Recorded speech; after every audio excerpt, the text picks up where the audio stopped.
ওনাকে নোবেল কে দিয়েছে এই ব্যাপারে আমি প্রশ্ন করতে চাই।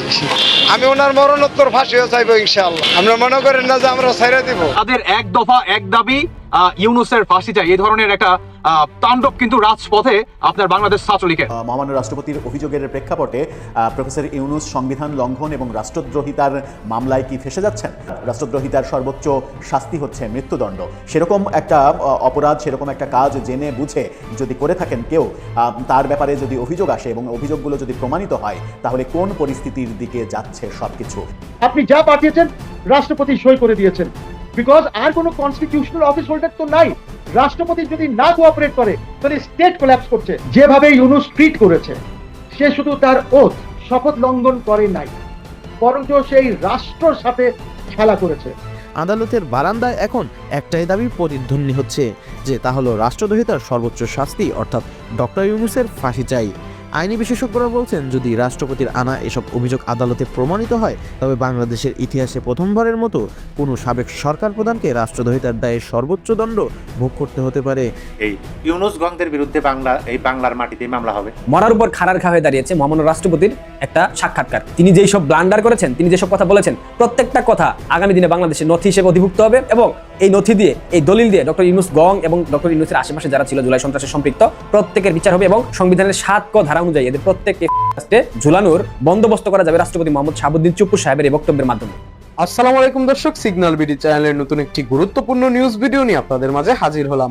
প্রিয় দর্শক, বাংলাদেশের বর্তমান রাজনৈতিক প্রেক্ষাপট জানতে যারা এই ভিডিওটিতে ক্লিক করেছেন তাদের সবাইকে বলবো আপনারা ধৈর্য সহকারে পুরো ভিডিওটি দেখতে থাকুন, কারণ এই ভিডিওটিতে এমন কিছু তথ্য শেয়ার করা হয়েছে যা জানলে আপনারা অবাক হবেন। প্রিয় দর্শক, ইতিমধ্যে আপনারা অনেকগুলো ভিডিওর অংশবিশেষ দেখে নিয়েছেন এবং আশা করি দেখেই বুঝতে পেরেছেন আজকের ভিডিওটি কতটি গুরুত্বপূর্ণ এবং আকর্ষণীয় হতে চলেছে।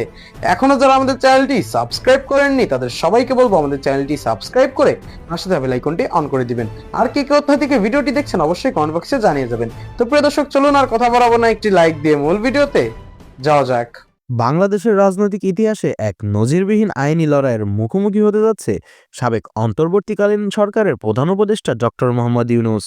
2024 সালের 5ই আগস্ট শেখ হাসিনা সরকারের পতনের পর তিনি দায়িত্ব গ্রহণ করেই একের পর এক বিতর্কিত সিদ্ধান্ত নিয়েছিলেন বলে এখন জোরালো অভিযোগ উঠেছে।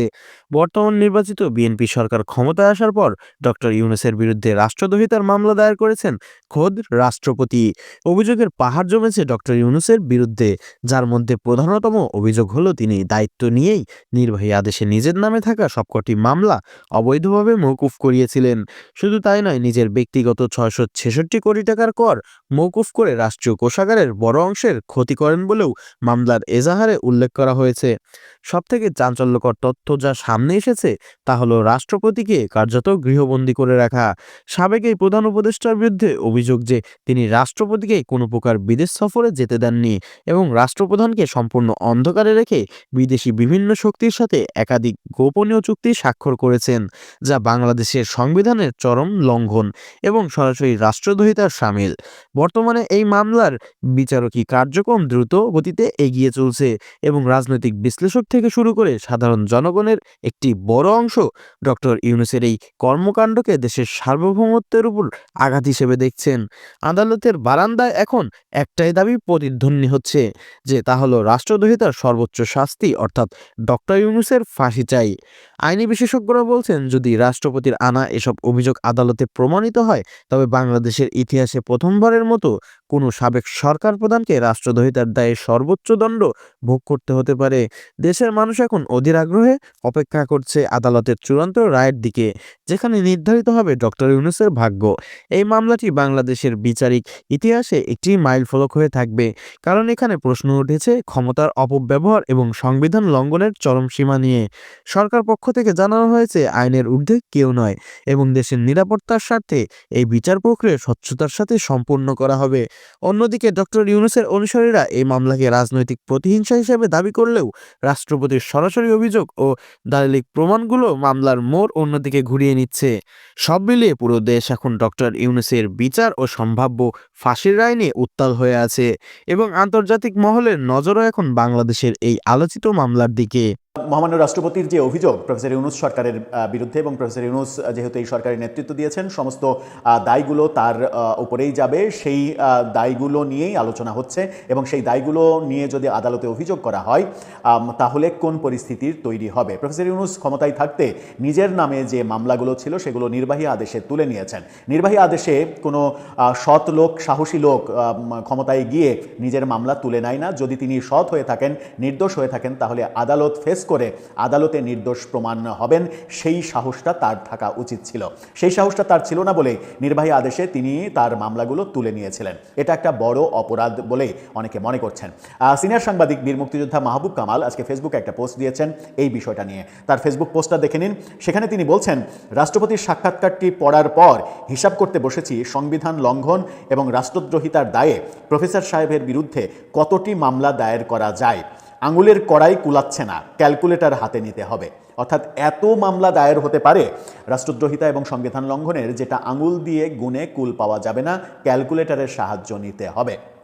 এই কথা তিনি যখন বলছেন, আমরা তখন বিশ্ব মিডিয়ার দিকে যদি তাকাই তাহলে বিশ্ব মিডিয়া এই খবরটা নিয়ে সরব হয়েছে।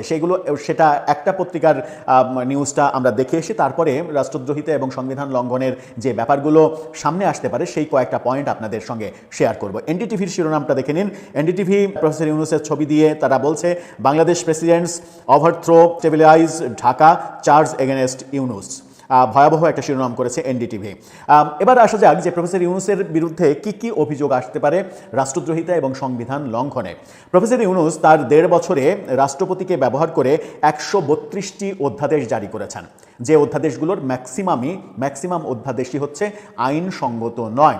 যেমন গণভোটের অধ্যাদেশ, যেমন জুলাই সনদ বাস্তবায়নের অধ্যাদেশ। এই অধ্যাদেশগুলো পুরোপুরি সংবিধান বিরোধী। আইন বিরোধী তো অবশ্যই, সংবিধান বিরোধী এবং সংবিধানের সঙ্গে সাংঘর্ষিক। সংবিধানে নেই এমন আদেশও তিনি রাষ্ট্রপতিকে দিয়েছেন। এই আদেশগুলোর সমস্ত দায় তার উপরে যাবে, কারণ রাষ্ট্রপতি সংবিধান অনুযায়ী একমাত্র প্রধানমন্ত্রী নিয়োগ এবং প্রধান বিচারপতি নিয়োগ ছাড়া কোনোটাই নিজের ইচ্ছাই করতে পারেন না। সবকিছুই প্রধানমন্ত্রী কিংবা প্রধান উপদেষ্টার পরামর্শক্রমে তিনি করেন। এরপরে আসবে যে তিনি যে অন্তত 14-15 বার বিদেশ সফর গিয়েছেন। রাষ্ট্রীয় নিয়ম অনুযায়ী প্রতিটা বিদেশ সফর শেষে তার দেশে ফিরে এসে রাষ্ট্রপতির কাছে লিখিত রিপোর্ট দেওয়ার কথা, দেখা করে সেই লিখিত রিপোর্ট তিনি দেবেন, এমনটাই নিয়ম। সেই নিয়ম তিনি মানেননি, অর্থাৎ তিনি আইন লঙ্ঘন করেছেন, সংবিধান লঙ্ঘন করেছেন। প্রথম যেটা বললাম যে সংবিধানের বিরুদ্ধে কাজ করা, এটা কিন্তু রাষ্ট্রদ্রোহিতা। 132টা অধ্যাদেশের যে ব্যাপারটা, এটা রাষ্ট্রদ্রোহিতা। বিদেশি চুক্তির ব্যাপারে, বিদেশি যে চুক্তি করেছেন সেই চুক্তিগুলোর ব্যাপারে রাষ্ট্রপতিকে কোনো কিছু জানাননি। দেশের স্বার্থবিরোধী একাধিক চুক্তি করেছেন তিনি বিদেশের সঙ্গে, সেই চুক্তিগুলোর ব্যাপারে একটাও রাষ্ট্রপতিকে জানাননি। এটাও রাষ্ট্রদ্রোহিতার অপরাধ হয়ে দাঁড়াতে পারে। রাষ্ট্রপতিকে অন্তত 2 বার তিনি বিদেশে যেতে দেননি, বিদেশে আমন্ত্রণ থাকা সত্ত্বেও। রাষ্ট্রপতির যে সাংবিধানিক অধিকার, সেই অধিকার তিনি ক্ষুণ্ণ করেছেন, সেই অধিকার কেড়ে নিয়েছেন। এটাও সংবিধান বিরোধী একটা কর্মকাণ্ড। ব্যক্তিগত কাজে বিদেশ সফর করে রাষ্ট্রের টাকা নষ্ট করেছেন। 14-15 বার বিদেশ সফর, একমাত্র জাতিসংঘ সফর বাদ দিয়ে প্রতিটা সফরই তার ব্যক্তিগত সফর ছিল। সেই ব্যক্তিগত সফরে তিনি লর্ড বহর নিয়ে 100 সদস্যের বেশি নিয়ে, 50 জনের প্রেস উইং নিয়ে তিনি সফর করেছেন এবং সফর করে শত শত কোটি টাকা রাষ্ট্রের নষ্ট করেছেন। নিজের মামলা নির্বাহী আদেশে তুলে নিয়েছেন, যেটা বললাম যে নিজের মামলা, সেই মামলা ফেস করার তার সাহস ছিল না বলে নিজের মামলা নির্বাহী আদেশে তুলে নিয়েছেন। এখন যে কেউ যদি এই ব্যাপারে একটা রিট করে তাহলে সেই নির্বাহী আদেশের ব্যাপারটা উঠে যাবে, অথবা বিএনপি সংসদের প্রথম অধিবেশনে 30 দিনের মধ্যে যদি এই আদেশ পাশ না করে, প্রফেসর ইউনূসের এই নির্বাহী আদেশে মামলা তুলে নেওয়ার এই আদেশ যদি পাশ না করে, বৈধতা যদি না দেয়, তাহলে অটোমেটিক সেই মামলাগুলো আবারও সক্রিয় হয়ে যাবে। 666 কোটি টাকার কর মওকুফ করে নিয়েছেন তিনি রাষ্ট্রীয় ক্ষমতা ব্যবহার করে। এটাও তিনি করতে পারেন না, সংবিধান অনুযায়ী তিনি এটা করতে পারেন না। এটা রাষ্ট্রের অনেক বড় একটা ক্ষতি। রাষ্ট্রপতিকে উৎখাতের ষড়যন্ত্র করেছেন, সেটা রাষ্ট্রদ্রোহিতার একটা বড় অপরাধ। রাষ্ট্রপতিকে উৎখাতের যে ষড়যন্ত্র তিনি করেছেন, তিনি এবং তার উপদেষ্টারা করেছেন, সেটা রাষ্ট্রপতি নিজে মুখে অভিযোগ করেছেন কালের কণ্ঠের কাছে। কনফ্লিক্ট অফ ইন্টারেস্টের ব্যাপার এসেছে বারবার তার আমলে। তিনি তার গ্রামীণের বিভিন্ন প্রতিষ্ঠানকে অনেক লাইসেন্স দিয়েছেন, গ্রামীণ ফোনকে বিশেষ সুবিধা দিয়েছেন, বিনা টেন্ডারের তরঙ্গ বরাদ্দ দিয়েছেন। এই কাজগুলো তিনি প্রতিনিয়ত করেছেন। গ্রামীণের জনশক্তি রপ্তানি, গ্রামীণের ওয়ালেট, গ্রামীণের বিশ্ববিদ্যালয়, গ্রামীণের এমন কোনো সেক্টর নেই যে গ্রামীণের তিনি লাইসেন্স দেননি। এটাও তিনি ক্ষমতার অপব্যবহার করেছেন। এই যে মানে লাইসেন্স দেয়া এবং নিজের প্রতিষ্ঠানের যে প্রতিষ্ঠানগুলো তিনি বলেন যে একটারও মালিক তিনি না, সেটার প্রমাণ গতকালকেই আমরা দেখেছি। ইউনুস সেন্টারে গ্রামীণের যত প্রতিষ্ঠান আছে সব প্রতিষ্ঠানের এমডিরা তার সঙ্গে মিটিং করতে এসেছিলেন। প্রতিষ্ঠান কিভাবে চলছে না চলছে, এই 1.5 বছর ঠিকভাবে খোঁজখবর নিতে পারেননি, সেই কাজগুলো তিনি ইউনুস সেন্টারে বসে থেকে করেছেন। এই প্রতিষ্ঠানগুলো যে তারই, এটা গতকালকে আবারও প্রমাণ হয়েছে এবং পত্রিকায় এসেছে।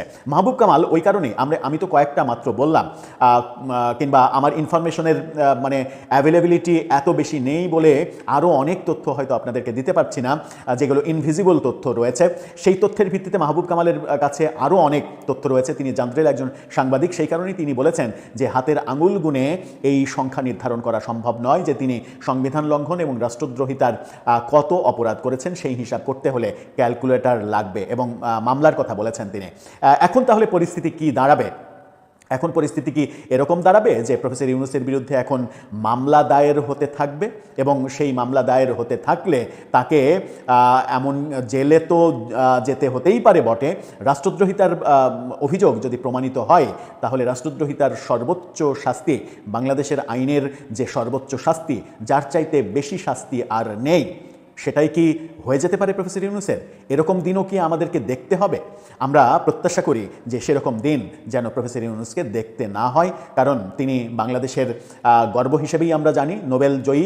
একজন নোবেল জয়ীর এরকম পতন হোক, এটা আমরা কখনোই কামনা করতে পারি না। মরার উপর খাড়ার ঘা হয়ে দাঁড়িয়েছে মহামান্য রাষ্ট্রপতির একটা সাক্ষাৎকার। তিনি যেই সব ব্লান্ডার করেছেন, তিনি যেসব কথা বলেছেন, প্রত্যেকটা কথা আগামী দিনে বাংলাদেশের নথি হিসেবে অধিভুক্ত হবে, এবং এই নথি দিয়ে, এই দলিল দিয়ে ডক্টর ইউনূস গং এবং ডক্টর ইউনূসের আশেপাশে যারা ছিল জুলাই সন্ত্রাসে সম্পৃক্ত, প্রত্যেকের বিচার হবে, এবং সংবিধানের 7 ক ধারা অনুযায়ী এদের প্রত্যেককে ঝুলানোর বন্দোবস্ত করা যাবে রাষ্ট্রপতি মোহাম্মদ শাহাবুদ্দিন চুপ্পু সাহেবের এই বক্তব্যের মাধ্যমে। এটা দেখার পর জুলাই সন্ত্রাসে সম্পৃক্ত যারা আছে তাদের মোটামুটি একদম অবস্থা খারাপ হয়ে গেছে। সার্জিস আলম দেখেন কি বলতেছে। ডক্টর ইউনূসকে মানুষ মিস করা শুরু করবে, বেশি দিন লাগবে না, মাসখানেক সর্বোচ্চ। আমরা ওই টাইমে এতটা ফ্রিডমে ছিলাম, এটা আমাদের জায়গা থেকে আমরা ফিল করব সামনে, যখন ফ্রিডমটাকে আবার চেপে ধরা হবে আর কি। এটা আমরা বুঝবো আস্তে আস্তে আমাদের জায়গা থেকে। এবং আমরা যা মন চাইছে তাই করছি। পোলাপান মন চাইছে সচিবালয়ে ঢুকে গেছে, পোলাপান মন চাইছে উপদেষ্টা যিনি একজন মন্ত্রী ওনার কাছে চলে গেছে, পোলাপান মন চাইছে মানে 5 জন উপদেষ্টা একটা মিটিং ওখানে চিল্লাচিল্লি করছে, সবাইকে গালিগালাজ করছে। মানে এই ফ্রিডম সবাই মিস করবে, মানে অতিরিক্ত ফ্রিডম দিয়ে ফেলছিল। এই যে এখন কেউ একটা আন্দোলন নামানো সাহস করবে, শাহবাগ ব্লক করার এত সহজে সাহস করবে? হ্যাঁ, আর তখন শত শত আন্দোলন।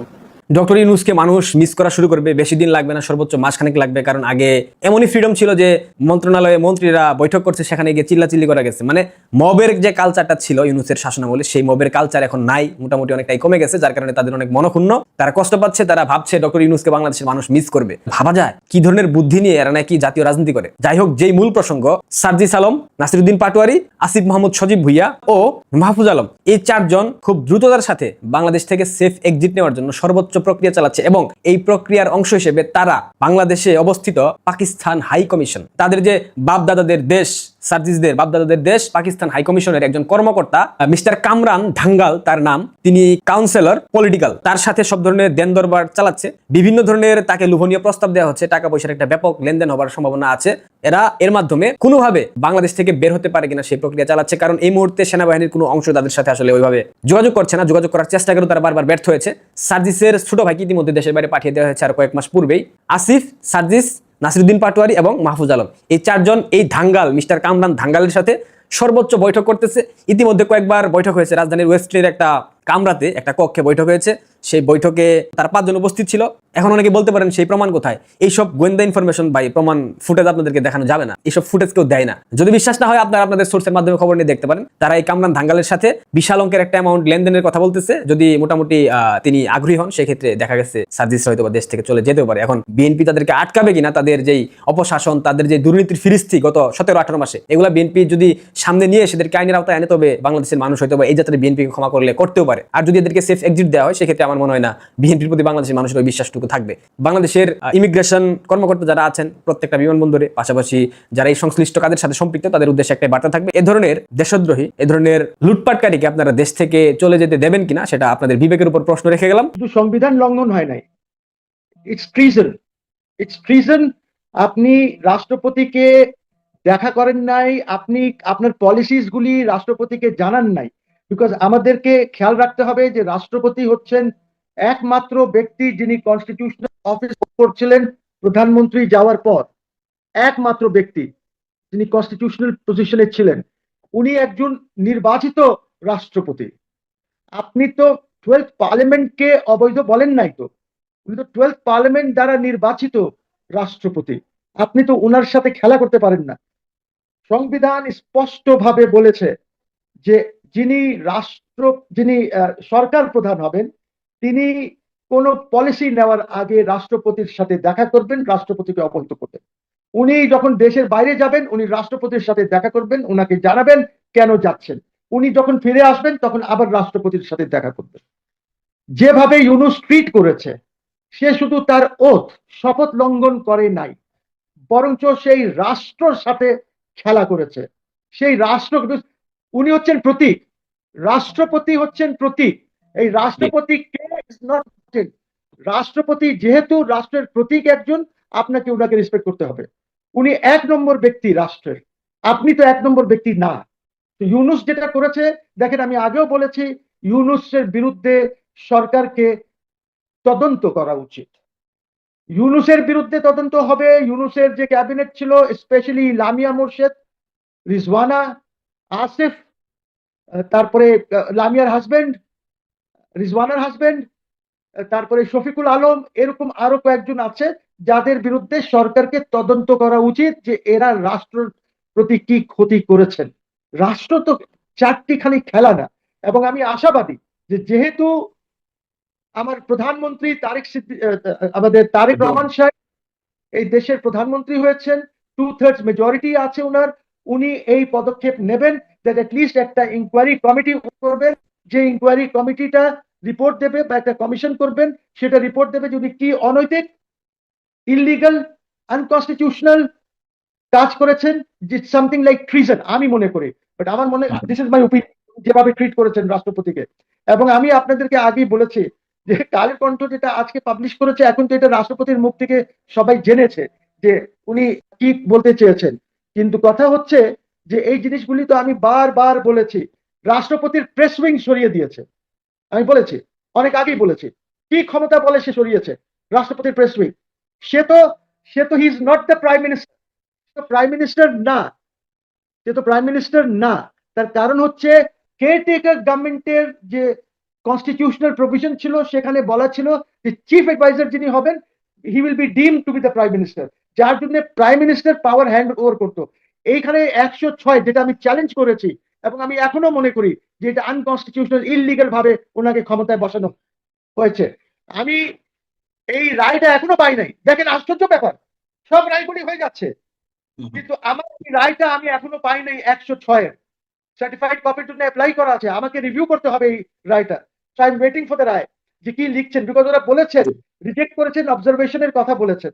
তো আমি যে কথাটা বলতে চাচ্ছি যে এই দেশে এমন যেন কোনো অন্তর্বর্তীকালীন আর ইললিগাল যেন কোনো না আসে, যেমনটি ছিল আমাদের Yunus illegal, unconstitutional, but now I will go to the extent of saying he is a usurper of power, because উনি বলেছেন যে আমি ষড়যন্ত্রের সাথে লিপ্ত ছিলাম সরকারকে সরানোর জন্য, শেখ হাসিনার সরকারকে সরানোর জন্য আমি নিজেও লিপ্ত ছিলাম। এবং আওয়ামী লীগ, জামাত ইসলামের ব্যারিস্টার মোল্লাও এই কথাটা বলেছেন যে কিভাবে ওনারা ইউনূসের সাথে মিলে কাজ করেছেন। এটা এখন স্পষ্ট। প্রিয় দর্শক, ইতিমধ্যে আপনারা আমাদের পুরো ভিডিওটি দেখেছেন। ভিডিওটি দেখে কি জানলেন এবং বুঝলেন, অবশ্যই আপনাদের মূল্যবান মতামতটি আমাদের কমেন্ট বক্সে জানাতে ভুলবেন না। এখনো যারা আমাদের চ্যানেলটি সাবস্ক্রাইব করেননি, তাদের সবাইকে বলবো আমাদের চ্যানেলটি সাবস্ক্রাইব করে পাশে থাকা বেল আইকনটি অন করে দিবেন, এরকম নিত্য নতুন প্রতিদিন গরম গরম নিউজ আপডেট পেতে। ধন্যবাদ সবাইকে।